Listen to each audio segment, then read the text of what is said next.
Being a 19-year-old who had a genuine passion for camping, I just couldn't resist the allure of the great outdoors.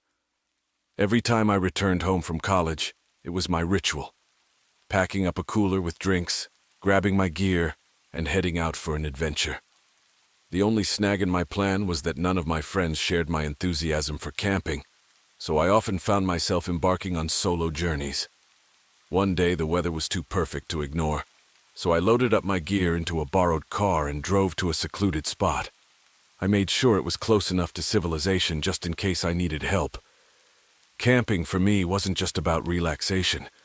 It was about the thrill, that eerie feeling of being out in the wilderness alone. It's the same reason people love listening to scary stories. There's something oddly enjoyable about the fear. I set up my camp, started a fire, and cozied up with a book, all while soaking in the natural beauty around me. But then, out of nowhere, a strange sensation washed over me. I felt like I was being watched. I froze in place, listening as twigs snapped to my right and a deer darted about 100 feet away. I tried to reassure myself, thinking it was probably just some critter, like a raccoon lured by the food I had left out. Despite my unease, I decided to brush it off. Around 1 a.m., I figured it was time to retreat to my tent, so I pulled out my lantern. By then, I had been sipping on beer and puffing on cigars while engrossed in my book, but suddenly, around 2 a.m., I heard something unsettling. Soft, hesitant footsteps, almost like tiptoeing. I thought it must be some wildlife, maybe another raccoon with a curiosity for my campsite. I stayed vigilant, clutching my knife while remaining snug in my sleeping bag. After about 30 minutes of being on high alert, I heard it, a rustling noise, as if someone or something was pushing against the tent fabric. I held my breath, hoping it was just a prank, maybe one of my buddies from the fraternity messing with me. But then, without warning, it all stopped. I breathed a sigh of relief, knowing that daylight was just a few hours away. Then at 4 a.m., my relief turned to sheer panic as my friend's car alarm suddenly blared into the night. Without thinking, I bolted out of my tent, only to have someone grab me, their hand clamping over my mouth. My instincts kicked in, and I bit down on their finger hard. The pain made them scream, and they let go, fleeing into the darkness. I sprinted in the opposite direction, desperately seeking help at the nearest house. They called the authorities, and when we returned to the campsite, we discovered a red gas can placed near my tent. It was a bone-chilling experience, and to this day, the identity of the intruder remains a mystery.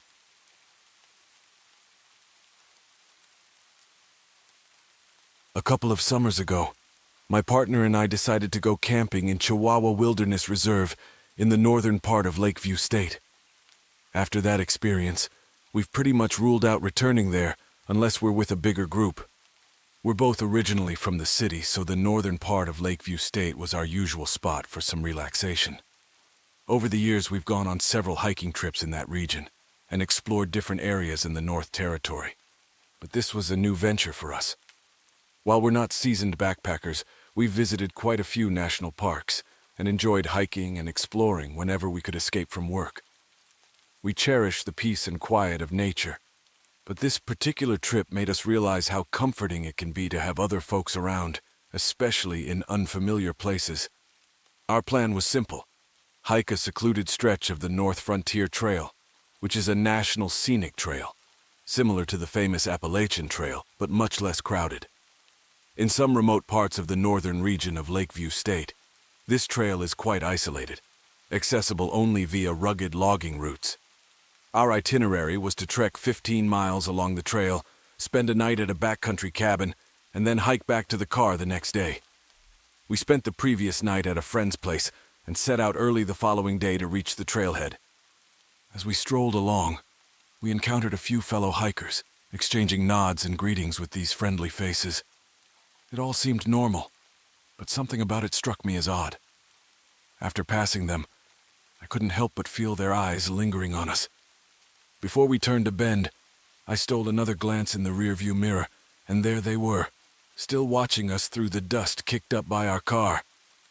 My partner and I had chuckled about the locals, referring to them as up-north people. But we didn't think much of that eerie encounter. Apart from those folks, we didn't cross paths with anyone else on those remote logging roads within the Wilderness Reserve boundaries. After a solid 8 hours of hiking, we left the rugged terrain behind and arrived at our campsite. It featured a wooden backcountry cabin and a fire pit. Despite the cabin offering plenty of space, we chose to set up our tent in a small clearing about 100 feet behind it. We kindled a fire at the cabin, cooking up some dehydrated trail grub. As we enjoyed our meal, we watched the sky gradually darken. My partner and I passed around a water bottle filled with wine, marveling at the countless stars above. My partner felt quite uneasy that night, although she usually had some reservations about sleeping away from home. I can't pinpoint the exact moment when we drifted off, but we were abruptly awakened by a noise. It was pitch black outside, and above the insect symphony and rustling leaves, we heard something peculiar. It sounded like someone making noise. We were wide awake by then, lying silently in our tent, straining to hear the sound again. Our old tent had mesh windows, but the backpacking tent we had was different. The knocking persisted, but we remained motionless, not wanting to give away our location. After what felt like an eternity, the knocking ceased, leaving us in complete silence, save for the distant hum of insects. But then it returned, leaves rustling, a branch snapping, and voices. We heard hushed conversations in the distance, although we couldn't discern the words. It was undoubtedly the sound of people. Panicked, we swiftly gathered our gear and stowed our tent. When we reached the cabin, my partner let out a horrified scream. Fresh cuts marred the cabin's entrance, and the word "kill" had been carved into the wooden wall. Axe and knife marks defaced the structure, indicating that someone had been chopping into it. Terrified, we grabbed our food supplies in a garbage bag and fled. We almost jogged back to the car, our hearts pounding. I didn't bother cleaning the animal carcass off the car's wiper blade. I just wanted to get out of there. As I sped down the gravel logging road, I kept checking the rearview mirror, but the thick cloud of dust obscured any pursuit. Finally, at a gas station in the nearest town, we removed the carcass with a wad of newspaper. We couldn't believe the horrifying turn our camping trip had taken. My father had been eagerly anticipating this trip, taking time off work in late June for our family getaway. We had set up camp in his favorite section of the state park, about an hour's drive from our home. Our family adventure involved us 2 kids in one tent and our parents in another. The first day had gone wonderfully, filled with hikes and friendly encounters with fellow campers. As night descended, the crackling campfire reminded us that we weren't alone. After all, it was a state park, and it was the peak camping season. Plus, there were plenty of small furry creatures like raccoons or squirrels scurrying around in the darkness. This brought a momentary sense of comfort. However, I soon became convinced that I heard a distinct sound nearby, a sound I knew well from countless childhood games of hide-and-seek. I carefully retrieved my brother's old phone from his pillowcase, where he kept it safe. I can't recall the exact time, but it was early in the morning. When I was that age, I rarely stayed up past 10 p.m. My father had mentioned needing to use the bathroom. "Yeah, just give me a second," I replied quietly. I cautiously got up, stepped gingerly over my older brother, slipped on my flip-flops, and exited the tent. Before me, some distance down the gravel path that led to the brightly lit restrooms, I spotted my father's imposing silhouette. He was too far away, and the light was too blinding for me to see him clearly. I started walking towards him, shivering slightly in the chilly night breeze. It wasn't exactly cold, but it was chillier than inside the tent. I reached the restrooms, and my father was already there.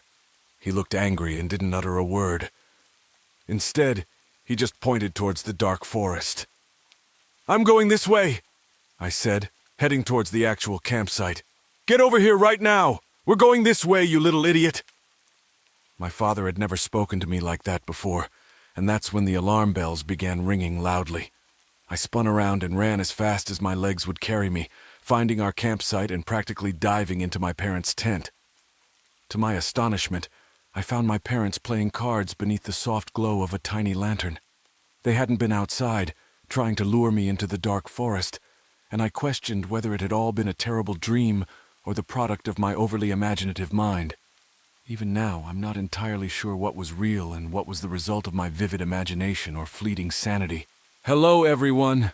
If you enjoyed this video and found it helpful or entertaining, please consider giving it a thumbs up and subscribing to our channel. Your support motivates us to create more content you'll love. Thanks a million. And if you've just subscribed, please drop a comment saying I subscribed. We'd love to welcome you to our community.